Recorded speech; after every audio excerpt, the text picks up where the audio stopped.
हम लोग gravitational potential energy को एक्सटर्नल वर्क डन के टर्म्स में डिफाइन करना चाहते हैं। तो अगर डेफिनेशंस वाइज अगर इसको देखा जाए तो the potential energy of a system of particle is equal to the work done by the external agent to assemble the systems. किसी की सिस्टम ऑफ पार्टिकल का जो पोटेंशियल एनर्जी होगा वो बराबर होगा किसके, तो work done by the external agent to assemble the system. उस सिस्टम को असेंबल करने में जो वर्क डन करना पड़ेगा उसके इक्विवेलेंट जो है सो पोटेंशियल एनर्जी माना जाएगा। और अगर हम कह रहे हैं कि असेंबल द सिस्टम तो it must be starting from a standard reference configuration. ठीक है, एक स्टैंडर्ड रेफरेंस कॉन्फ़िगरेशन से लाकर उठा करके उस सिस्टम को असेंबल करने में जो एक्सटर्नल वर्क डन मैं करूँगा उसको पोटेंशियल एनर्जी के टर्म्स में डिफाइन कर रहा है। ठीक है, और प्रीवियसली जो हमने पढ़ा कि potential energy is defined as the negative of the work done by the gravitational force as the configuration of the system changes, as the configuration of system changes, the configuration of system changes. ठीक है, ये हमने पिछले lectures में देखा कि उसका जो इंटरनल इंटरेक्शन फोर्स है, ग्रेविटेशनल फोर्स है, दो ऑब्जेक्ट के बीच जो इंटरेक्शन फोर्स है, ग्रेविटेशनल फोर्स है, तो उस ग्रेविटेशनल फोर्स के द्वारा जो काम होता है जब उस सिस्टम का कॉन्फ़िगरेशन चेंज होता है उसके निगेटिव को हम लोग उस सिस्टम का चेंज इन पोटेंशियल एनर्जी मानते हैं। और यहाँ मैं कह रहा हूँ एक दूसरी बात कि उस सिस्टम को असेंबल करने में जो एक्सटर्नल एजेंट के द्वारा काम होगा उसको हम लोग कहते हैं पोटेंशियल एनर्जी। चलिए इसको समझते हैं हम लोग एक सिचुएशन से। हम कंसीडर कर रहे हैं कि हमारे पास दो ऑब्जेक्ट है जिसका मास स्मॉल m है और कैपिटल M है and they are separated by a large distance and direct rest. Large distance मतलब कि वो इनफाइनाइटली क्या है, अपार्ट है, दूर है, एक दूसरे से क्या है, इनफाइनाइट डिस्टेंस अवे है, उनके बीच कोई ग्रेविटेशनल इंटरेक्शन फोर्स उस मोमेंट पे काम नहीं कर रहा है। तो सिचुएशन कुछ इस तरह का है, मेरे पास दो ऑब्जेक्ट है और ये दो ऑब्जेक्ट क्या है, तो इनफाइनाइटली सेपरेटेड है। क्या है ये, इनफाइनाइटली सेपरेटेड है, इनफाइनाइटली सेपरेटेड है। ठीक है, सेपरेटेड है। अब हम क्या करते हैं कि we take one of the particle, जैसे हमने स्मॉल m मास को लिया and move it slowly and at a constant velocity towards the other. हम लोग एक पार्टिकल लेंगे, मतलब जैसे m मास का पार्टिकल हमने लिया और उसको स्लोली मूव करवाएंगे, क्या, तो टुवर्ड्स द अदर मूव करवाएंगे स्लोली।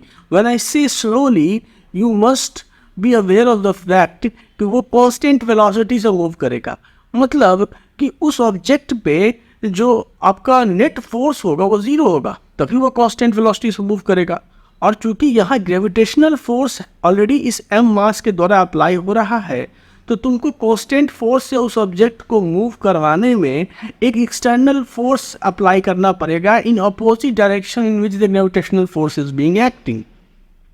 तो दूसरी बात एक और भी समझ जाए आप कि जब आप स्लोली मूव करवा रहे हैं ऑब्जेक्ट को, मतलब कांस्टेंट वेलोसिटी से मूव करवा रहे हैं, तो ऑब्जेक्ट को मूव करवाने में कोई काइनेटिक एनर्जी का चेंज नहीं हो रहा है, there is no change in the kinetic energy. तो वर्क एनर्जी थ्योरम से आप कह सकते हो कि जो नेट वर्क डन हुआ इस केस में, जब आपने क्या किया, इस स्मॉल m मास के ऑब्जेक्ट को स्लोली मूव किया टुवर्ड्स द कैपिटल M। ठीक है, आपने क्या किया, इसको स्लोली मूव किया टुवर्ड्स द कैपिटल M।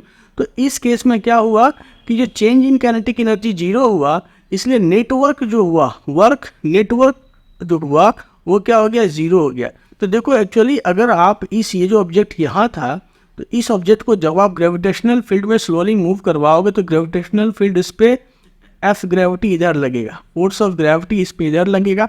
तो फोर्स ऑफ ग्रेविटी इधर लगेगा तो वो तो एक्सेलरेट करवाने की कोशिश करेगा।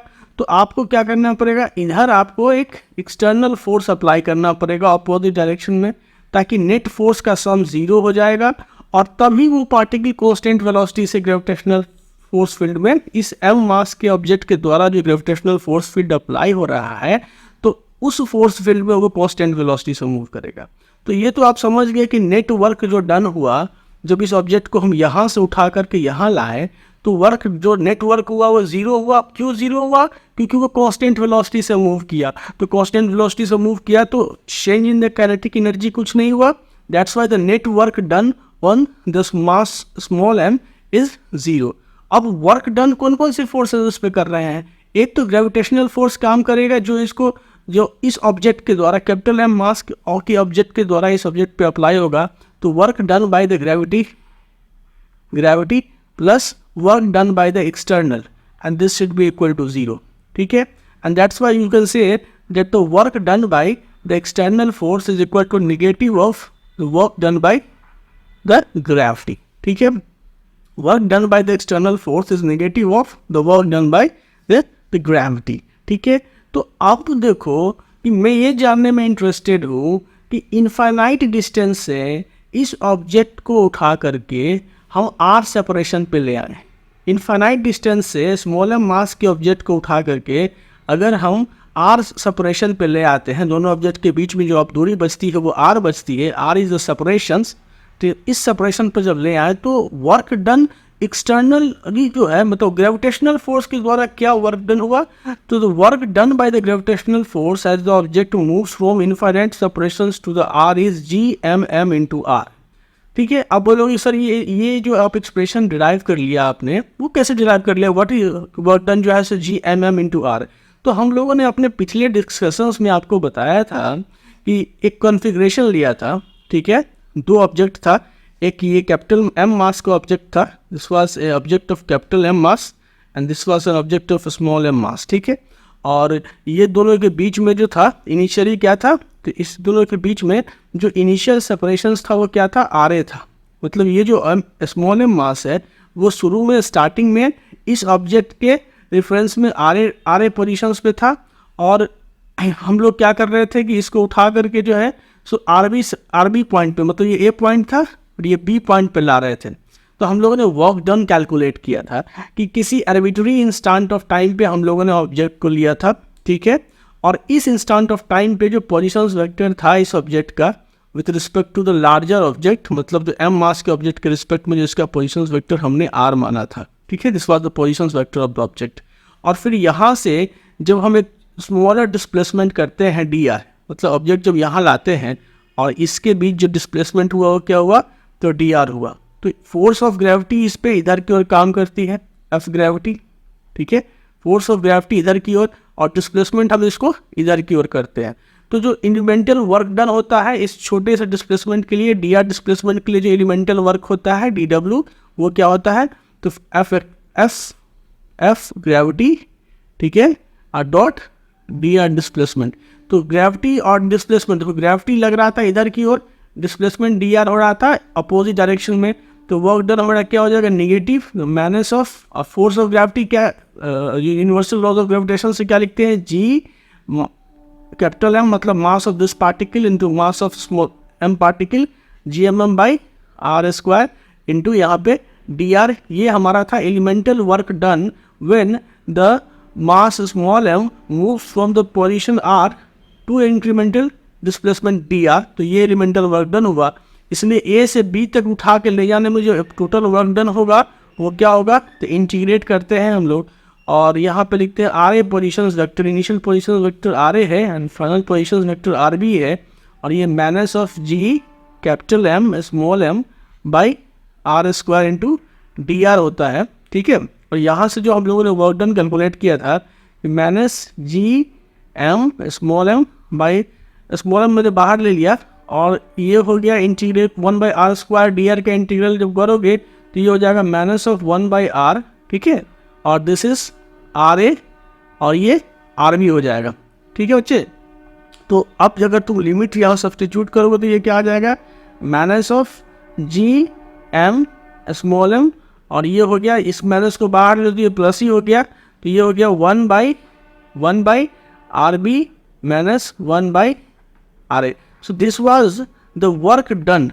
This was the work done by the gravity. ठीक है, ये जो हम लोग निकाल रहे हैं वो क्या है? Work done by the gravity है। तो ग्रेविटी के द्वारा जो वर्क डन होता है जब कोई ऑब्जेक्ट किसी इनिशियल पोजीशन A से पोजीशन B पे जाता है तो वो हम लोगों ने इस एक्सप्रेशन से डिराइव किया था, मैं बस रिकॉल करवा रहा हूँ. This was the expressions we have derived when a particle of mass small m moves from a position vector ra to a position vector rb in the gravitational field of the object m. ठीक है, तो अब मैं कह रहा हूँ यहाँ पे जो मैं डिराइव किया, मैंने कहा कि the work done by the gravitational force as the object moves from infinite separations to the R. तो अब बताओ कि अगर ऑब्जेक्ट क्या होगा, अगर इनफाइनाइट सेपरेशन से, मतलब अगर मैंने कहा कि ये जो आपका इनफाइनाइट इनिशियल पोजिशंस क्या है, आर ए क्या है, तो इनफाइनाइट है. इनिशियल पोजीशंस आपका हो गया इनफाइनाइट, और फाइनल पोजीशन जो आर बी है वो क्या है, तो आर सेपरेशंस अगर ऑब्जेक्ट है, ये अगर सिचुएशंस है, ठीक है, तो वर्क डन क्या होता है हमारा, work done by the gravity, this is equal to G capital M into small m, और 1 बाई आर ए जो होगा वो तो इन्फिनिटी हो जाएगा. क्या हो जाएगा, ये 1 बाई, ये यहाँ पे आर होगा क्योंकि आर बी की वैल्यू आर है, और minus 1 by infinity. So you finally have g m m by r. तो ये मैंने आपको डिराइव करके बता दिया कि work done by the gravity as the object move from कितना इन्फिनिटी टू द आर. अगर ऑब्जेक्ट मूव करता है तो ग्रेविटी के द्वारा वर्क डन होता है G M M into R. ठीक है, this was the work done by the gravity as the object moves from infinity to the position R जो है. सो तो मैं यही चीज़ यहाँ आपको कहने की कोशिश कर रहा था कि work done by the gravitational force as the object moves from the infinite separation to the separations r is G M M into r. क्यों आया, समझ में आ गया.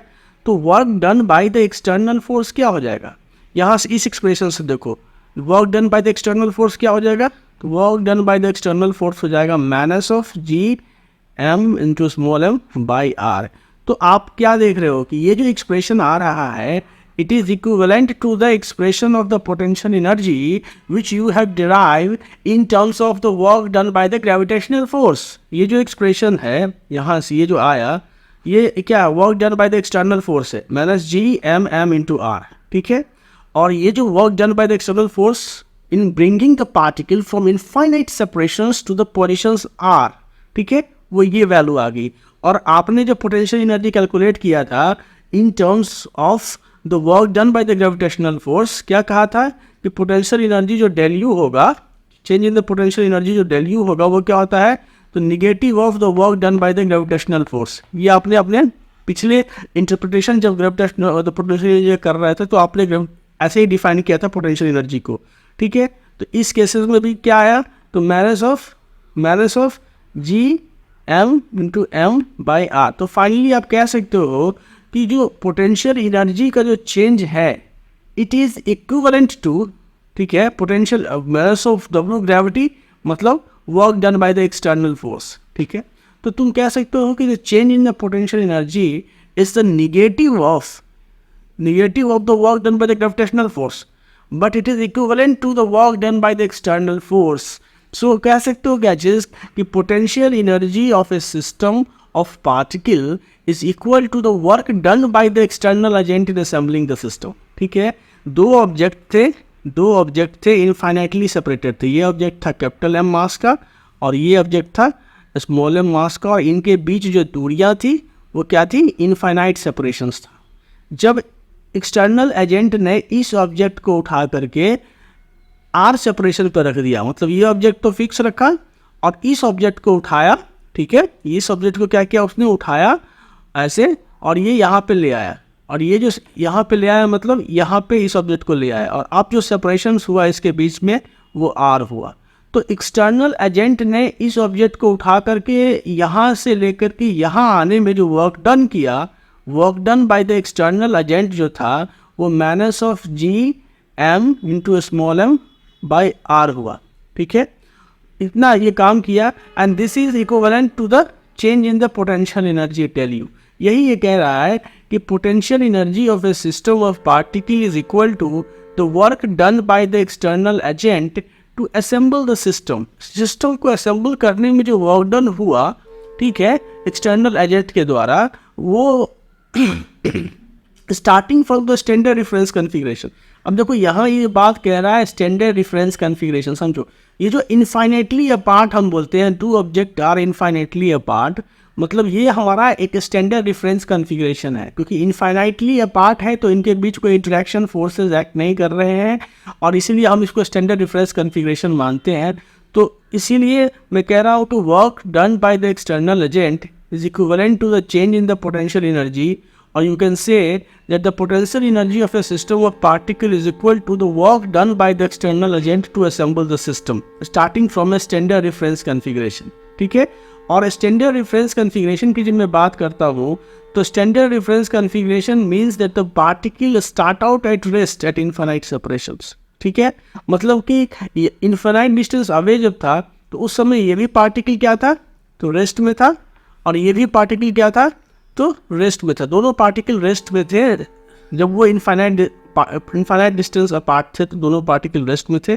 और जो फाइनल कॉन्फ़िगरेशन है, जो आपने सिस्टम को यहाँ आर सेपरेशन पर ला दिया, तो final assemble system is at rest in the same reference frame in which the particle are at rest in the initial state. तो कहने का मतलब जो आप इस स्टैंडर्ड रेफरेंस कॉन्फ़िगरेशन को डिफाइन कर रहे हो और आप कह रहे हो कि पार्टिकल अगर रेस्ट से स्टार्ट करता है, तो जिस फ्रेम में बैठ करके आप ये कह रहे हो कि पार्टिकल रेस्ट से स्टार्ट करता है जब वो इनफाइनाइटली सेपरेटेड होता है, उसी फ्रेम में बैठ करके जो फाइनल असेंबल सिस्टम का भी कॉन्फ़िगरेशन डिफाइन कर रहा है कि जब फाइनली जब सिस्टम असेंबल्ड होगा तो भी पार्टिकल क्या होगा, तो रेस्ट में ही होगा। मतलब जो है so we specify the final assemble system is at the rest in the same reference frame in which the particles are at rest in their initial states.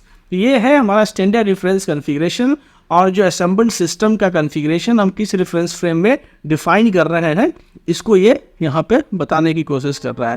तो अल्टीमेटली अब now you are aware of the fact कि जो gravitational potential energy है दो object के बीच में, it is equal to the negative of the work done by the gravitational force, और you can say that it is equal to the work done by the external agent in assembling the system. तो ये दो interpretation है।